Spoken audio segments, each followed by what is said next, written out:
Hello મિત્રો, વિડીયોમાં તમારું સ્વાગત છે। ગુજરાતમાં જૂન મહિનામાં વરસાદ ઓછો થયો હતો, પરંતુ જુલાઈ મહિનામાં જોરદાર વરસાદ પડ્યો છે, જેના કારણે જૂન મહિનાની વરસાદની ઘાટો પૂરી થઈ છે। જુલાઈ મહિનામાં સૌરાષ્ટ્ર અને દક્ષિણ ગુજરાતમાં સારો વરસાદ થયો છે। બીજી તરફ ઉત્તર ગુજરાતમાં સામાન્ય કરતાં ઓછો વરસાદ પડ્યો છે અને હજુ ઉત્તર ગુજરાતમાં વરસાદની જરૂર છે। આગામી ઓગસ્ટ મહિનાને લઈને હવામાન નિષ્ણાત અંબાલાલ પટેલની આગાહી સામે આવી રહી છે।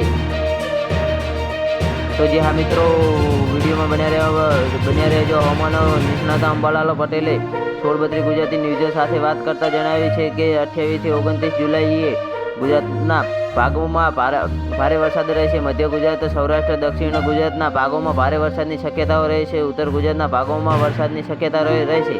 તો તેમણે જણાવ્યું કે 2 ઓગસ્ટે અંકલેશ્વર નક્ષત્રમાં સૂર્ય આવશે, જેથી 2 થી 3 ઓગસ્ટે હવામાનમાં પલટો આવી શકે છે અને 3 થી 4 ઓગસ્ટે ઉત્તર ગુજરાતમાં વરસાદ રહેશે, જેની અસરના કારણે ગુજરાતનું હવામાન પલટાશે।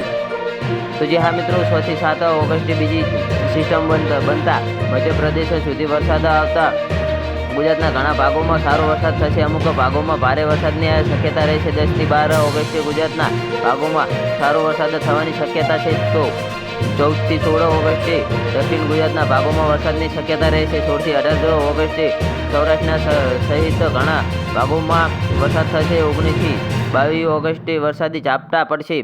23 ઓગસ્ટ પછી ગુજરાતમાં પર્વત આકારનો મેઘ ચડે ત્યાં વરસાદ પડશે। 30 ઓગસ્ટથી 8 સપ્ટેમ્બરમાં ભારે વરસાદની આગાહી કરવામાં આવી રહી છે। અંબાલાલ પટેલે વધુમાં જણાવ્યું છે કે દક્ષિણ ગુજરાત, સૌરાષ્ટ્રમાં ભારે વરસાદ થશે। 17 ઓગસ્ટથી સૂર્ય મઘા નક્ષત્રમાં આવતા વરસાદની શક્યતા રહેશે। મઘા નક્ષત્રનું પાણી ઉત્તમ ગણાય છે। તો જે હા મિત્રો, અમારો વિડીયો કેવો લાગ્યો અમારી કોમેન્ટ બોક્સમાં જરૂરથી જણાવજો અને ચેનલ પર નવા હોય તો ચેનલને સબસ્ક્રાઈબ કરવાનું ના ભૂલતા। વિડીયો પૂરો જોવા બદલ ધન્યવાદ।